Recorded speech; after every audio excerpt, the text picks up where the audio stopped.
CTET की validity 7 वर्ष और यूपी टेट की वैलिडिटी 5 वर्ष से बढ़ा करके लाइफ टाइम करने के बाद से एक डेडिकेटेड वीडियो में मैंने बोला था कि इससे फायदे कम और नुकसान बहुत ज़्यादा होने वाले हैं। अब उन सब का असर दिखने लगा है।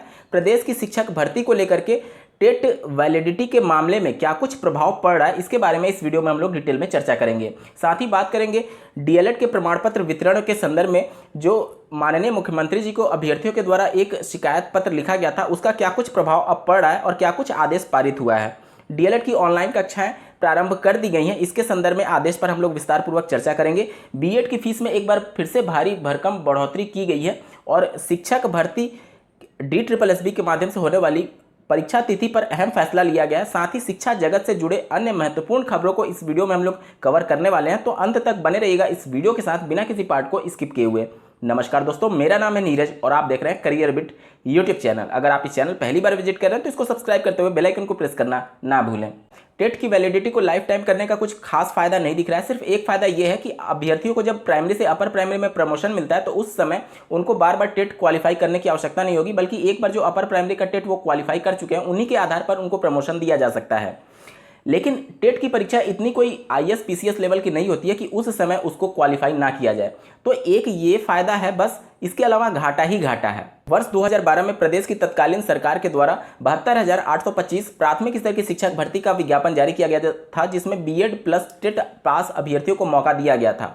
उसमें बहुत से ऐसे अभ्यर्थी थे जो चयनित नहीं हो पाए थे और अब ओवर एज होने की वजह से वह नई प्राथमिक स्तर की शिक्षक भर्ती में सम्मिलित नहीं हो सकते हैं। तो इस वजह से इन अभ्यर्थियों की मांग है कि इनकी टेट की वैलिडिटी लाइफ टाइम की गई है, उसी प्रकार से इनको हर हाल में अब नियुक्ति पत्र भी दिया जाए, मतलब शिक्षक बनाया जाए। टेट की वैलिडिटी लाइफ टाइम करने के बाद से अभ्यर्थियों की ये मांग है सरकार से कि टेट उत्तीर्ण अभ्यर्थियों की सत्रवार भर्तियां सुनिश्चित की जाए। मतलब कि सत्र 2011 में जो यूपी टेट की परीक्षा हुई थी उसमें जो अभ्यर्थी सफल हुए थे पहले उनको शिक्षक भर्ती में मौका दिया जाए। अगर सीटें रिक्त रहती हैं तब 2012 टीईटी वाले को मौका दिया जाएगा। इस प्रकार से कुछ अनावश्यक मांगे सरकार से अभ्यर्थियों के द्वारा किया जा रहा है टेट की वैलिडिटी लाइफ टाइम करने के बाद से। अभ्यर्थियों की अब ये भी एक मांग उठने लगेगी कि वर्ष 2011 में जो टेट क्वालिफाइड थे अब उनकी सर्टिफिकेट भी लाइफ टाइम वैलिड होने की वजह से, चूंकि आज से 10 साल पहले उनका बीएड ग्रेजुएशन और हाई स्कूल इंटरमीडिएट कंप्लीट हुआ होगा, उस समय बहुत कम मार्क्स मिलते थे यूपी बोर्ड के माध्यम से या फिर यूनिवर्सिटी लेवल एग्जाम के माध्यम से। तो अब अभ्यर्थियों की मांग ये होगी कि वर्तमान के जो अभ्यर्थी हैं उनसे कंपटीशन करने के लिए एकेडमिक मेरिट को हटाया जाए और सरकार पर इसके क्रम में भी अभ्यर्थियों के द्वारा दबाव बनाया जाना प्रारंभ कर दिया गया है। सरकार के इस फैसले के बाद से बहुत सारी समस्याएं और उत्पन्न होंगी, क्योंकि जो अभ्यर्थी उम्मीद छोड़ चुके थे शिक्षक बनने के संदर्भ में, अब उनकी टेट को लाइफ टाइम वैलिड करने के बाद से पहले तो सरकार पर यह दबाव बनाया जाएगा कि एज में रिलैक्सेशन दिया जाए, क्योंकि 2011 का टेट मान्य हो रहा है लाइफ टाइम, इस वजह से एज में रिलैक्सेशन दिया जाए। उसके बाद से जो अभ्यर्थी उम्मीद छोड़ चुके हैं अगर उनको मौका मिलता है शिक्षक भर्ती में सम्मिलित होने के लिए तो वो हर हथकंडा अपनाएंगे ताकि उनका चयन हो सके। और प्रदेश की सरकार की कोई भी वैकेंसी हो, इस बात से कतई भी इनकार नहीं किया जा सकता कि निष्पक्ष तरीके से परीक्षा होगी। 2019 सुपर टेट की परीक्षा उठा लीजिए, मतलब 69,000 सहायक अध्यापकों की भर्ती या फिर 68,500, दोनों के पेपर आउट थे, दोनों के मामले माननीय कोर्ट में भी गए थे। अनियमितताओं को लेकर के 68,500 की उस समय की तत्कालीन पीएनपी सचिव को निलंबित भी कर दिया गया था प्रदेश की सरकार के द्वारा। तो भले ही प्रदेश की सरकार कितने दावे करे कि निष्पक्ष तरीके से परीक्षा कंडक्ट कराई जा रही है, ये कभी भी संभव नहीं है कि प्रदेश सरकार पूरी तरीके से लगाम नहीं लगा पाई है परीक्षा के पेपर आउट होने के संदर्भ में। साथ ही बात की जाए सीटेट 2020 का भी पेपर आउट था, मतलब प्रदेश की सरकार हो या फिर केंद्र की सरकार हो, पेपर आउट जैसे मामलों को पूरी तरीके से उन्होंने खत्म नहीं कर पाया है और आने वाली शिक्षक भर्ती का पेपर आउट ना हो ऐसी भी संभावनाएं 0% नहीं जताई जा सकती। तो निश्चित तौर पर अगर इन अभ्यर्थियों को भी मौका मिलता है जो कि उम्मीद छोड़ चुके तो भ्रष्टाचार को और ज़्यादा बढ़ावा मिलेगा। केंद्र सरकार के इस फैसले की कोई खास आवश्यकता नहीं थी।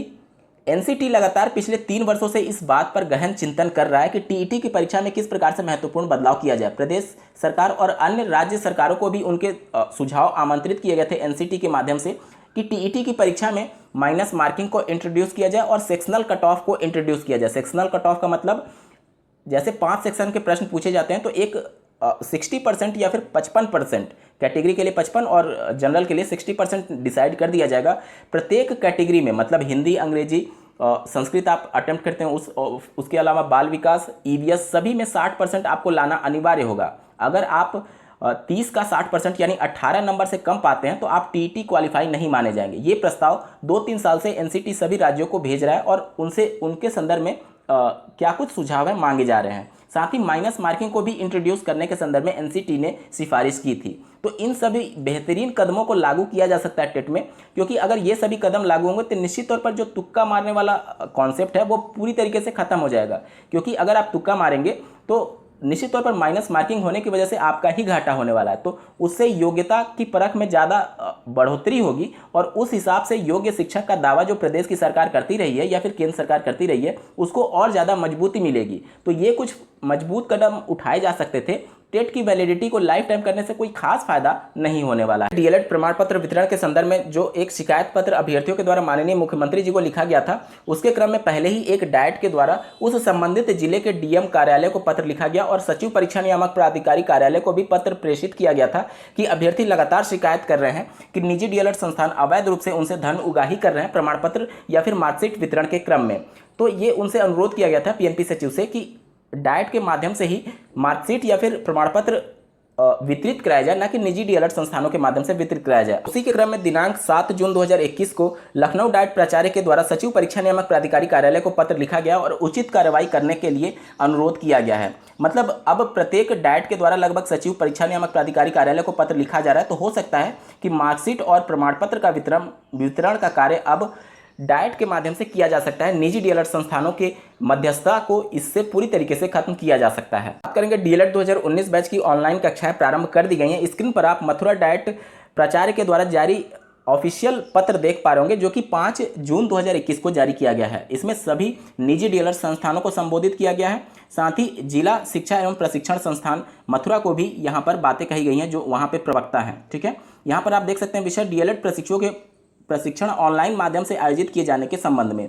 यहाँ पर महानिदेशक स्कूल शिक्षा उत्तर प्रदेश लखनऊ की अध्यक्षता में दिनांक 3 जून 2021 को ऑनलाइन आयोजन बैठक में डीएलएड प्रशिक्षुओं हेतु प्रशिक्षण कक्षाओं का आयोजन तत्काल ऑनलाइन माध्यम से कराए जाने के निर्देश दिए गए थे। कहने का मतलब यह है कि सभी डाइट प्राचार्य को और सभी निजी डीएलएड संस्थानों को अब ऑनलाइन कक्षाएं चलाना अनिवार्य है। ये महानिदेशक स्कूल शिक्षा के द्वारा आदेश जारी कर दिया गया है। तो अन्य जिले के डाइट प्राचार्य और निजी डीएलएड संस्थानों के प्राचार्य की अब ये जिम्मेदारी है कि ऑनलाइन कक्षाओं के माध्यम से आप प्रशिक्षण प्रारंभ कर दीजिए, क्योंकि जिस प्रकार से पीएनपी का बार बार ये दावा रहता है कि कक्षाएं बंद होने की वजह से इनका प्रशिक्षण विलंब हो सकता है। अब महानिदेशक स्कूल शिक्षा के द्वारा आदेश जारी कर दिया गया है और अगर अभी तक आपके जिले में प्रारंभ नहीं हुआ है तो इस पत्र को आप उनको दिखाइए कि महानिदेशक स्कूल शिक्षा के द्वारा ऑनलाइन मीटिंग में ये बातें रखी गई हैं कि कक्षाएं चलाई जाए। बात करें प्रदेश सरकार के द्वारा जो बीएड की फीस में 11,250 रुपये कम किए जाने के संदर्भ में आदेश जारी किया गया था, उस आदेश को प्रदेश की सरकार ने निरस्त कर दिया है।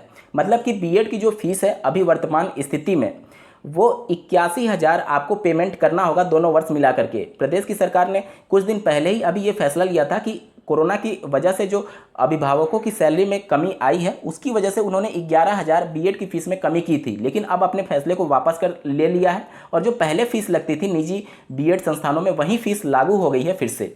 DSSB के माध्यम से दिनांक 7 जून 2021 को एक ऑफिशियल नोटिफिकेशन जारी करते हुए एग्जाम शेड्यूल जारी किया गया है। यहाँ पर आप देख सकते हैं परीक्षाएं जो हैं आपकी वो 25 जून से लेकर के और 30 जून 2021 के बीच में प्रस्तावित की गई हैं। आप यहाँ पर पोस्ट कोड देख लीजिए। अगर आपने आवेदन किया होगा तो आप इसकी परीक्षाओं के लिए तैयार हो जाइए। 25 जून से 30 जून के बीच में आपकी परीक्षाएं होने जा रही हैं DSSB के माध्यम से। यूपी तैयारी कर रहा है संशोधित परीक्षा कैलेंडर जारी करने के क्रम में।